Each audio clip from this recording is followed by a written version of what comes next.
Musgrave Ritual by Sir Arthur Conan Doyle. An anomaly which often struck me in the character of my friend Sherlock Holmes was that, although in his methods of thought he was the neatest and most methodical of mankind, and although also he affected a certain quiet primness of dress, he was none the less in his personal habits one of the most untidy men that ever drove a fellow lodger to distraction. Not that I am in the least conventional in that respect myself. The rough and tumble work in Afghanistan, coming on the top of a natural bohemianism of disposition, has made me rather more lax than befits a medical man. But with me there is a limit, and when I find a man who keeps his cigars in the coal scuttle, his tobacco in the toe end of a Persian slipper, and his unanswered correspondence transfixed by a jackknife into the very centre of his wooden mantelpiece, then I begin to give myself virtuous airs. I have always held, too, that pistol practice should be distinctly an open-air pastime, and when Holmes, in one of his queer humours, would sit in an armchair with his hair trigger and 100 Boxer cartridges, and proceed to adorn the opposite wall with a patriotic V.R. done in bullet pocks, I felt strongly that neither the atmosphere nor the appearance of our room was improved by it. Our chambers were always full of chemicals, and of criminal relics which had a way of wandering into unlikely positions, and of turning up in the butter dish or in even less desirable places. But his papers were my great crux. He had a horror of destroying documents, especially those which were connected with his past cases, and yet it was only once in every year or two that he would muster energy to docket and arrange them. For as I have mentioned somewhere in these incoherent memoirs, the outbursts of passionate energy when he performed the remarkable feats with which his name is associated were followed by reactions of lethargy during which he would lie about with his violin and his books, hardly moving save from the sofa to the table. Thus, month after month, his papers accumulated, until every corner of the room was stacked with bundles of manuscript which were on no account to be burned, and which could not be put away save by their owner. One winter's night, as we sat together by the fire, I ventured to suggest to him that as he had finished pasting extracts into his commonplace book, he might employ the next 2 hours in making our room a little more habitable. He could not deny the justice of my request, so with a rather rueful face he went off to his bedroom, from which he returned presently pulling a large tin box behind him. This he placed in the middle of the floor, and squatting down upon a stool in front of it, he threw back the lid. I could see that it was already a third full of bundles of paper tied up with red tape into separate packages. "There are cases enough here, Watson," said he, looking at me with mischievous eyes. "I think that if you knew all that I had in this box, you would ask me to pull some out instead of putting others in." "These are the records of your early work, then?" I asked. "I have often wished that I had notes of those cases." "Yes, my boy, these were all done prematurely before my biographer had come to glorify me." He lifted bundle after bundle in a tender, caressing sort of way. "They are not all successes, Watson," said he, "but there are some pretty little problems among them. Here's the record of the Tarleton murders, and the case of Vanbury the wine merchant, and the adventure of the old Russian woman, and the singular affair of the aluminum crutch, as well as a full account of Ricoletti of the clubfoot, and his abominable wife. And here, now this really is something a little recherché." He dived his arm down to the bottom of his chest, and brought up a small wooden box with a sliding lid, such as children's toys are kept in. From within he produced a crumpled piece of paper, an old-fashioned brass key, a peg of wood with a ball of string attached to it, and 3 rusty old discs of metal. "Well, my boy, what do you make of this lot?" he asked, smiling at my expression. "It is a curious collection." "Very curious, and the story that hangs round it will strike you as being more curious still. These relics have a history, then?" "So much so that they are history." "What do you mean by that?" Sherlock Holmes picked them up one by one, and laid them along the edge of the table. Then he reseated himself in his chair, and looked them over with a gleam of satisfaction in his eyes. "These," said he, "are all that I have left to remind me of the adventure of the Musgrave Ritual." I've heard him mention this case more than once, though I had never been able to gather the details. "I should be so glad," said I, "if you would give me an account of it." "And leave the litter as it is?" he cried mischievously. "Your tidiness won't bear much strain after all, Watson. But I should be glad that you should add this case to your annals, for there are points in it which make it quite unique in the criminal records of this or I believe, of any other country. A collection of my trifling achievements would certainly be incomplete which contained no account of this very singular business. You may remember how the affair of the Glorious Scot, and my conversation with the unhappy man whose fate I told you of, first turned my attention in the direction of my profession which has become my life's work. You see me now when my name has become known far and wide, and when I am generally recognized, both by the public and by the official force, as being a final court of appeal in doubtful cases. Even when you knew me first, at the time of the affair which you have commemorated in A Study in Scarlet, I have already established a considerable, though not very lucrative, connection. You can hardly realize, then, how difficult I found it at first, and how long I had to wait before I succeeded in making any headway. When I first came up to London, I had rooms in Montague Street, just round the corner from the British Museum, and there I waited, filling in my too abundant leisure time by studying all those branches of science which might make me more efficient. Now and again cases came in my way, principally through the introduction of old fellow students, for during my last years at the university there was a good deal of talk there about myself and my methods. The third of these cases was that of the Musgrave Ritual, and it is to the interest which was aroused by that singular chain of events, and the large issues which proved to be at stake, that I traced my first stride towards the position which I now hold. Reginald Musgrave had been in the same college as myself, and I had some slight acquaintance with him. He was not generally popular among the undergraduates, though it always seemed to me that what was set down as pride was really an attempt to cover extreme natural diffidence. In appearance he was a man of exceedingly aristocratic type, thin, high-nosed and large-eyed, with languid and yet courtly manners.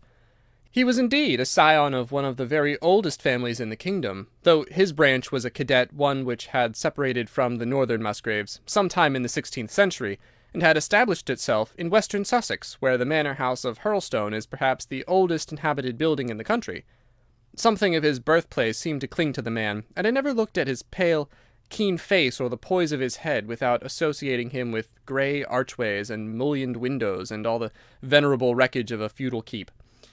Once or twice we drifted into talk, and I can remember that more than once he expressed a keen interest in my methods of observation and inference. For 4 years I had seen nothing of him until one morning he walked into my room in Montague Street. He had changed little, was dressed like a young man of fashion — he always was a bit of a dandy — and preserved the same quiet, suave manner which had formerly distinguished him. "How has all gone with you, Musgrave?" I asked, after we had cordially shaken hands. "You probably heard of my poor father's death," said he. "He was carried off about 2 years ago. Since then I have of course had the Hurlstone estates to manage, and as I am member for my district as well, my life has been a busy one. But I understand, Holmes, that you are turning to practical ends those powers with which you used to amaze us." "Yes," said I have taken to living by my wits." "I'm delighted to hear it, for your advice at present would be exceedingly valuable to me. We have had some very strange doings at Hurlstone, and the police have been able to throw no light upon the matter. It is really the most extraordinary and inexplicable business." You can imagine with what eagerness I listened to him, Watson, for the very chance for which I had been panting during all those months of inaction seemed to have come within my reach. In my inmost heart I believed that I could succeed where others failed, and now I had the opportunity to test myself. "Pray let me have the details," I cried. Reginald Musgrave sat down opposite to me, and lit the cigarette which I had pushed towards him. "You must know," said he, "that though I am a bachelor, I have to keep up a considerable staff of servants at Hurlstone, for it is a rambling old place, and takes a good deal of looking after. I preserve too, and in the pheasant months I usually have a house party, so that it would not do to be short-handed. Altogether there are 8 maids, the cook, the butler, 2 footmen, and a boy. The garden and the stables, of course, have a separate staff. Of these servants, the one who had been longest in our service was Brunton the butler. He was a young schoolmaster out of place when he was first taken up by my father, but he was a man of great energy and character, and he soon became quite invaluable in the household. He was a well-grown, handsome man, with a splendid forehead, and though he has been with us for 20 years, he cannot be more than 40 now. With his personal advantages and his extraordinary gifts, for he can speak several languages and play nearly every musical instrument, it is wonderful that he should have been satisfied so long in such a position. But I suppose that he was comfortable and lacked energy to make any change. The butler of Hurlstone is always a thing that is remembered by all who visit us. But this paragon has one fault. He is a bit of a Don Juan, and you can imagine that for a man like him, it is not a very difficult part to play in a quiet country district. When he was married it was all right, but since he has been a widower, we have no end of trouble with him. A few months ago, we were in hopes that he was about to settle down again, for he became engaged to Rachel Howells, our second housemaid. But he has thrown her over since then, and taken up with Janet Tregellis, the daughter of the head gamekeeper. Rachel, who is a very good girl, but of an excitable Welsh temperament, had a sharp touch of brain fever, and goes about the house now, or did until yesterday, like a black-eyed shadow of her former self. That was our first drama at Hurlstone, but a second one came to drive it from our minds, and it was prefaced by the disgrace and dismissal of butler Brunton. This was how it came about.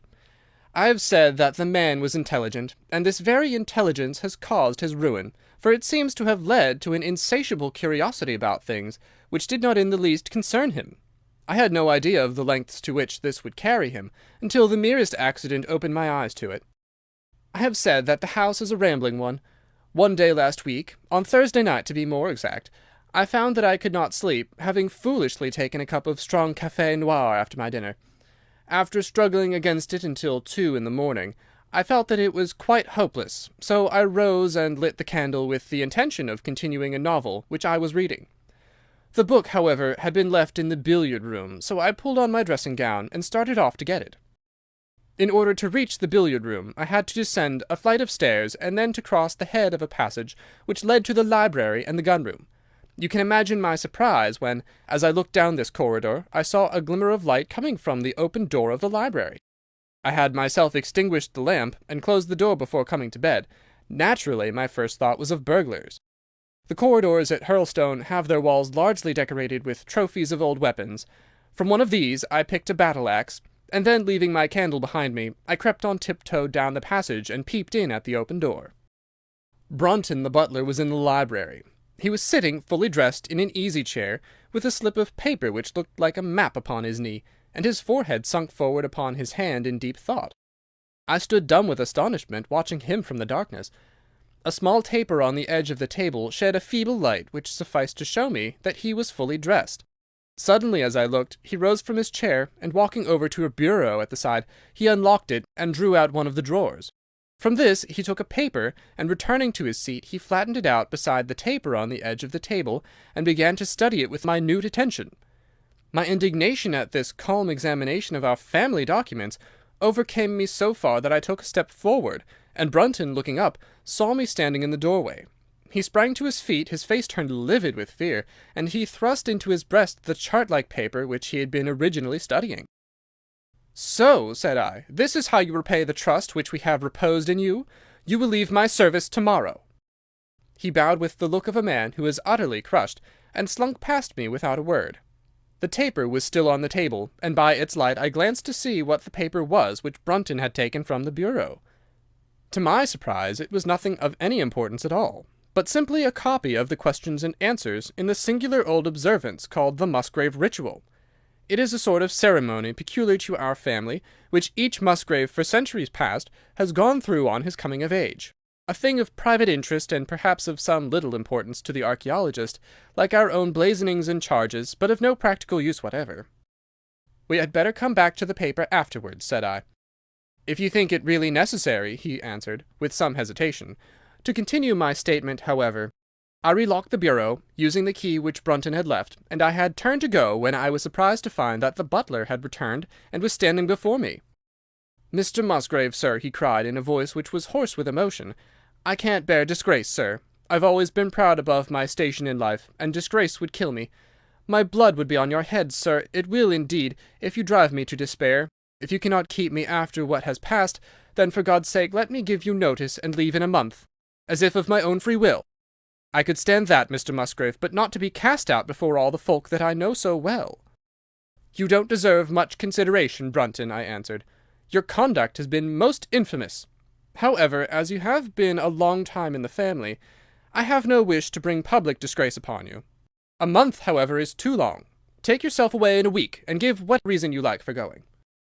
"Only a week, sir," he cried, in a despairing voice. "A fortnight, say at least a fortnight." "A week," I repeated, "and you may consider yourself to have been very leniently dealt with." He crept away, his face sunk upon his breast, like a broken man, while I put out the light and returned to my room. For 2 days after this, Brunton was most assiduous in his attention to his duties.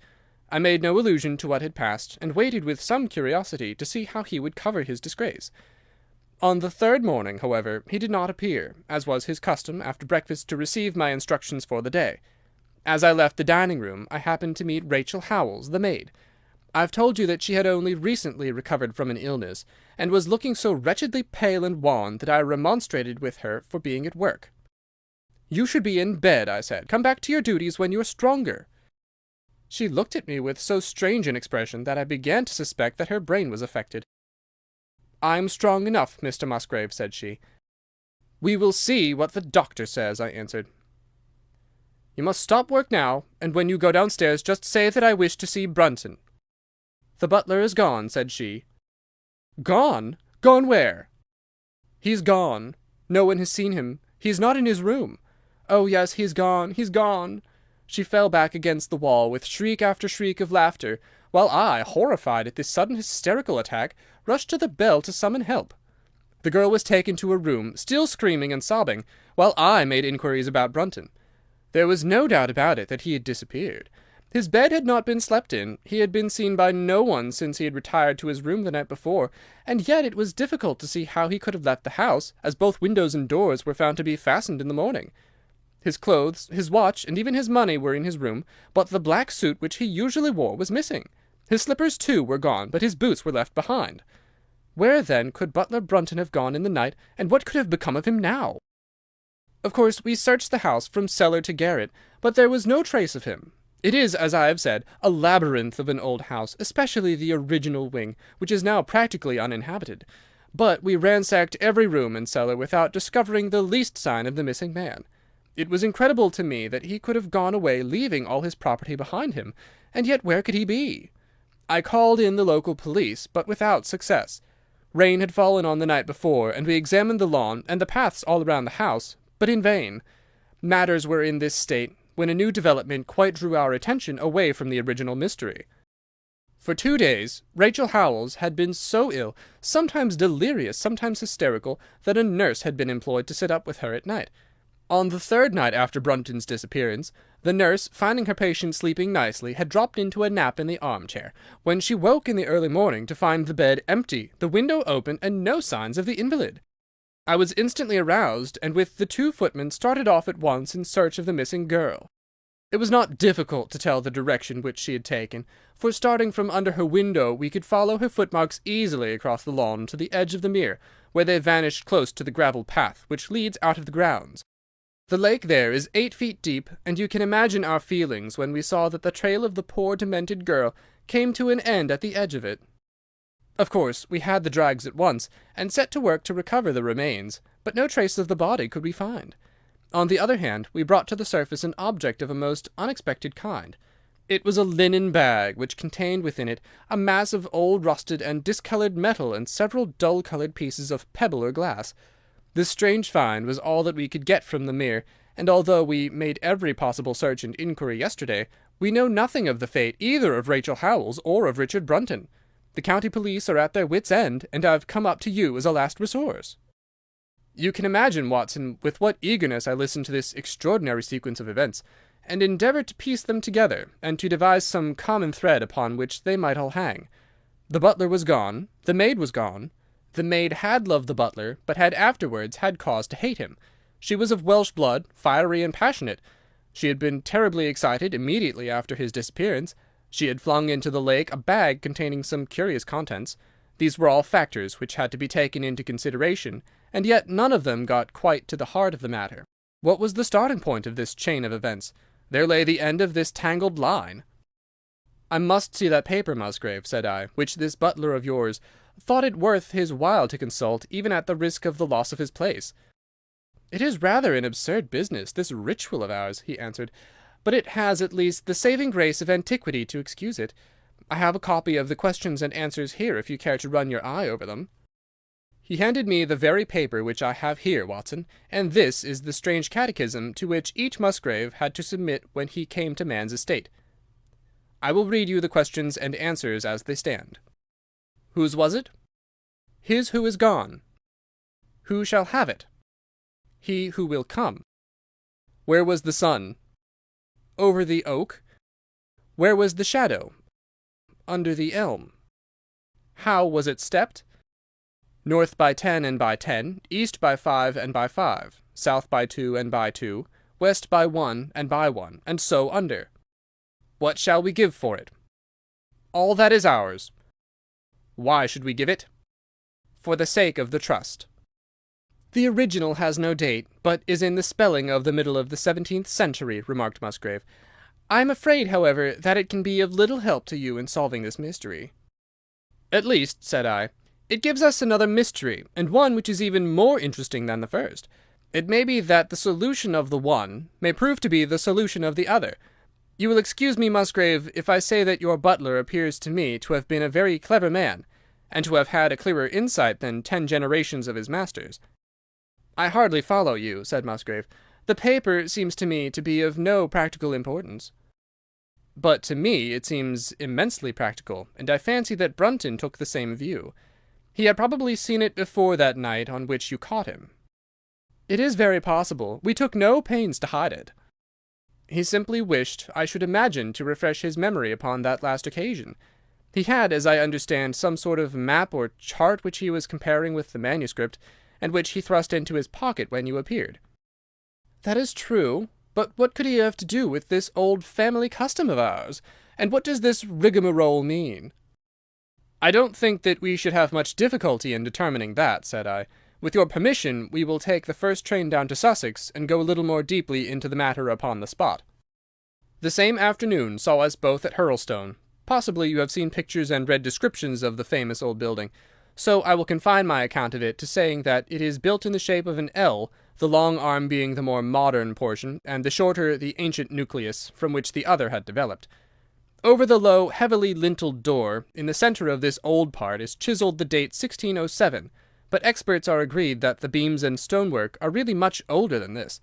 The enormously thick walls and tiny windows of this part had in the last century driven the family into building the new wing, and the old one was used now as a storehouse and a cellar, when it was used at all. A splendid park with fine old timber surrounds the house, and the lake, to which my client had referred, lay close to the avenue, about 200 yards from the building. I was already firmly convinced, Watson, that there were not 3 separate mysteries here, but one only, and that if I could read the Musgrave Ritual aright, I should hold in my hand the clue which would lead me to the truth concerning both the butler Brunton and the maid Howells. To that then I turned all my energies. Why should this servant be so anxious to master this old formula? Evidently because he saw something in it which had escaped all those generations of country squires, and from which he expected some personal advantage. What was it then, and how had it affected his fate? It was perfectly obvious to me, on reading the ritual, that the measurements must refer to some spot to which the rest of the document alluded, and that if we could find that spot, we should be in a fair way towards finding what the secret was which the old Musgraves had thought it necessary to embalm in so curious a fashion. There were 2 guides given us to start with, an oak and an elm. As to the oak, there could be no question at all. Right in front of the house, upon the left-hand side of the drive, there stood a patriarch among oaks, one of the most magnificent trees that I have ever seen. That was there when your ritual was drawn up, said I, as we drove past it. It was there at the Norman Conquest in all probability, he answered. It has a girth of 23 feet. Have you any old elms? I asked. There used to be a very old one over yonder, but it was struck by lightning 10 years ago, and we cut down the stump. You can see where it used to be? Oh, yes. There are no other elms. Not old ones, but plenty of beeches. I should like to see where it grew. We had driven up in a dog-cart, and my client led me away at once, without our entering the house, to the scar on the lawn where the elm had stood. It was nearly midway between the oak and the house. My investigation seemed to be progressing. I suppose it is impossible to find out how high the elm was, I asked. I can give you it at once. It was 64 feet. How do you come to know it? I asked in surprise. When my old tutor used to give me an exercise in trigonometry, it always took the shape of measuring heights. When I was a lad, I worked out every tree and building in the estate. This was an unexpected piece of luck. My data were coming more quickly than I could have reasonably hoped. "Tell me," I asked, "did your butler ever ask you such a question?" Reginald Musgrave looked at me in astonishment. "Now that you call it to mind," he answered, "Brunton did ask me about the height of the tree some months ago, in connection with some little argument with the groom." This was excellent news, Watson, for it showed me that I was on the right road. I looked up at the sun. It was low in the heavens, and I calculated that in less than an hour it would lie just above the topmost branches of the old oak. One condition mentioned in the ritual would then be fulfilled, and the shadow of the elm must mean the farther end of the shadow, otherwise the trunk would have been chosen as the guide. I had then to find where the far end of the shadow would fall when the sun was just clear of the oak.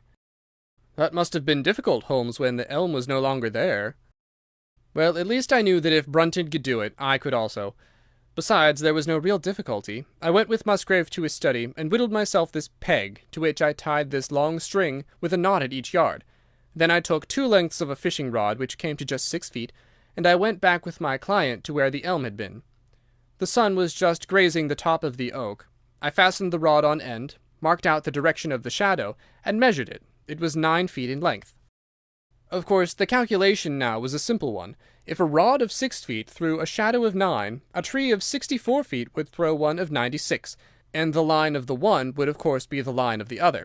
I measured out the distance, which brought me almost to the wall of the house, and I thrust a peg into the spot. You can imagine my exultation, Watson, when within 2 inches of my peg I saw a conical depression in the ground. I knew that it was the mark made by Brunton in his measurements, and that I was still upon his trail. From this starting point I proceeded to step, having first taken the cardinal points by my pocket compass. 10 steps with each foot took me along parallel with the wall of the house, and again I marked my spot with a peg. Then I carefully paced off 5 to the east and 2 to the south. It brought me to the very threshold of the old door. 2 steps to the west meant now that I was to go 2 places down the stone-flagged passage, and this was the place indicated by the ritual. Never have I felt such a cold chill of disappointment, Watson. For a moment it seemed to me that there must be some radical mistake in my calculations. The setting sun shone full upon the passage floor, and I could see that the old foot-worn grey stones with which it was paved were firmly cemented together, and had certainly not been moved for many a long year. Brunton had not been at work here. I tapped upon the floor, but it sounded the same all over, and there was no sign of any crack or crevice. But fortunately, Musgrave, who had begun to appreciate the meaning of my proceedings, and who was now as excited as myself, took out his manuscript to check my calculation. "And under!" he cried. "You have omitted the and under." I had thought that it meant that we were to dig, but now of course I saw at once that I was wrong. "There is a cellar under this, then?" I cried. "Yes, and as old as the house. Down here, through this door." We went down a winding stone stair, and my companion, striking a match, lit a large lantern which stood on a barrel in the corner. In an instant it was obvious that we had at last come upon the true place, and that we had not been the only people to visit the spot recently. It had been used for the storage of wood, but the billets, which had evidently been littered over the floor, were now piled at the sides, so as to leave a clear space in the middle. In this space lay a large and heavy flagstone, with a rusted iron ring in the centre, to which a thick shepherd's check muffler was attached. "By Jove!" cried my client, "that's Brunton's muffler. I've seen it on him, and could swear to it. What has the villain been doing here?" At my suggestion, a couple of the county police were summoned to be present, and I then endeavoured to raise the stone by pulling on the cravat. I could only move it slightly, and it was with the aid of one of the constables that I succeeded at last in carrying it to one side. A black hole yawned beneath, into which we all peered, while Musgrave, kneeling at one side, pushed down the lantern. A small chamber about 7 feet deep and 4 feet square lay open to us. At one side of this was a squat brass-bound wooden box, the lid of which was hinged upwards, with this curious old-fashioned key projecting from the lock. It was furred outside by a thick layer of dust, and damp and worms had eaten through the wood, so that a crop of livid fungi was growing on the inside of it. Several discs of metal, old coins apparently, such as I hold here, were scattered over the bottom of the box, but it contained nothing else. At the moment, however, we had no thought for the old chest, for our eyes were riveted upon that which crouched beside it. It was the figure of a man, clad in a suit of black, who squatted down upon his hams with his forehead sunk upon the edge of the box and his 2 arms thrown out on each side of it. The attitude had drawn all the stagnant blood to the face, and no man could have recognized that distorted liver-coloured countenance, but his height, his dress, and his hair were all sufficient to show my client, when we had drawn the body up, that it was indeed his missing butler. He had been dead some days, but there was no wound or bruise upon his person to show how he had met his dreadful end. When his body had been carried from the cellar, we found ourselves still confronted with a problem which was almost as formidable as that with which we had started. I confess that so far, Watson, I had been disappointed in my investigation. I had reckoned upon solving the matter when once I had found the place referred to in the ritual, but now I was there, and was apparently as far as ever from knowing what it was which the family had concealed with such elaborate precautions. It is true that I had thrown a light upon the fate of Brunton, but now I had to ascertain how that fate had come upon him, and what part had been played in the matter by the woman who had disappeared. I sat down upon a keg in the corner, and thought the whole matter carefully over. You know my methods in such cases, Watson. I put myself in the man's place, and having first gauged his intelligence, I try to imagine how I should myself have proceeded under the same circumstances. In this case the matter was simplified by Brunton's intelligence being quite first-rate, so that it was unnecessary to make any allowance for the personal equation, as the astronomers have dubbed it. He knew that something valuable was concealed. He had spotted the place. He found that the stone which covered it was just too heavy for a man to move unaided. What would he do next? He could not get help from outside, even if he had someone whom he could trust, without the unbarring of doors and considerable risk of detection. It was better, if he could, to have his helpmate inside the house. But whom could he ask? This girl had been devoted to him. A man always finds it hard to realize that he may have finally lost a woman's love, however badly he may have treated her. He would try by a few attentions to make his peace with the girl Howells, and then would engage her as his accomplice. Together they would come at night to the cellar, and their united force would suffice to raise the stone. So far I could follow their actions as if I had actually seen them. But for 2 of them, and 1 a woman, it must have been heavy work, the raising of that stone. A burly Sussex policeman and I had found it no light job. What would they do to assist them? Probably what I should have done myself. I rose and examined carefully the different billets of wood which were scattered round the floor. Almost at once I came upon what I expected. One piece, about 3 feet in length, had a very marked indentation at one end, while several were flattened at the sides as if they had been compressed by some considerable weight. Evidently, as they had dragged the stone up, they had thrust the chunks of wood into the chink, until at last, when the opening was large enough to crawl through, they would hold it open by a billet placed lengthwise, which might very well become indented at the lower end, since the whole weight of the stone would press it down onto the edge of this other slab. So far I was still on safe ground. And now, how was I to proceed to reconstruct this midnight drama? Clearly, only one could fit into the hole, and that one was Brunton. The girl must have waited above. Brunton then unlocked the box, handed up the contents presumably, since they were not to be found, and then what happened? What smouldering fire of vengeance had suddenly sprung into flame in this passionate Celtic woman's soul when she saw the man who had wronged her perhaps far more than we suspected, in her power? Was it a chance that the wood had slipped, and that the stone had shut Brunton into what had become his sepulchre? Had she only been guilty of silence as to his fate? Or had some sudden blow from her hand dashed the support away, and sent the slab crashing down into its place? Be that as it might, I seemed to see that woman's figure still clutching at her treasure trove, and flying wildly up the winding stair, with her ears ringing perhaps with the muffled screams from behind her, and with the drumming of frenzied hands against the slab of stone, which was choking her faithless lover's life out. Here was the secret of her blanched face, her shaken nerves, her peals of hysterical laughter on the next morning. But what had been in the box? What had she done with that? Of course, it must have been the old metal and pebbles which my client had dragged from the mere. She had thrown them in there at the first opportunity to remove the last trace of her crime. For 20 minutes I had sat motionless, thinking the matter out. Musgrave still stood with a very pale face, swinging his lantern and peering down into the hole. "These are coins of Charles I," said he, holding out the few which had been in the box. "You see we were right in fixing our date for the ritual." "We may find something else of Charles I," I cried, as the probable meaning of the first 2 questions of the ritual broke suddenly upon me. "Let me see the contents of the bag which you fished from the mere." We ascended to his study, and he laid the debris before me.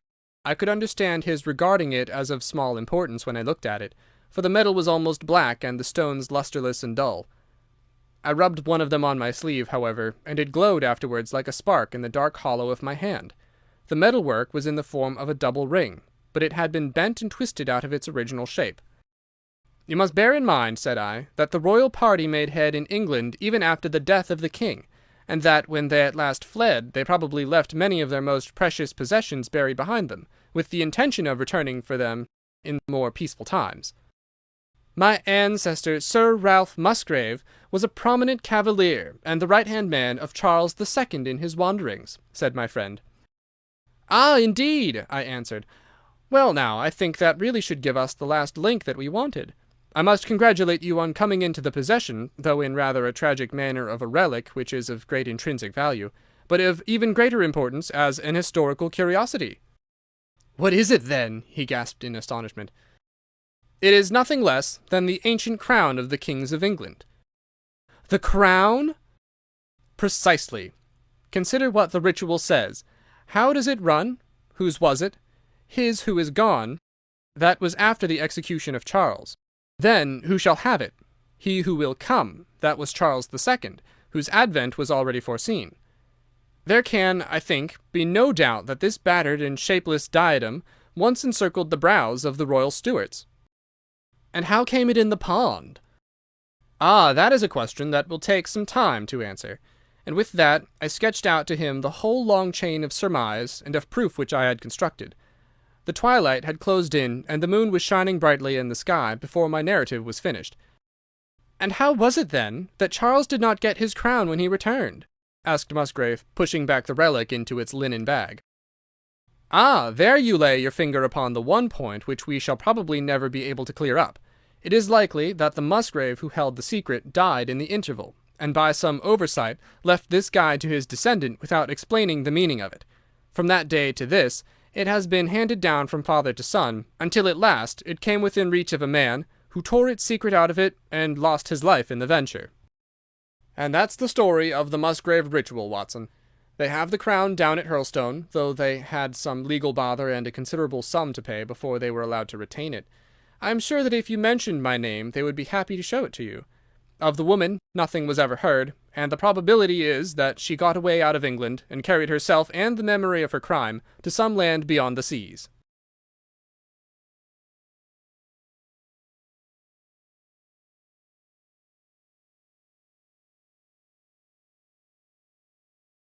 If you liked the video, put a like, subscribe to the channel and click on the bell to not miss our new videos.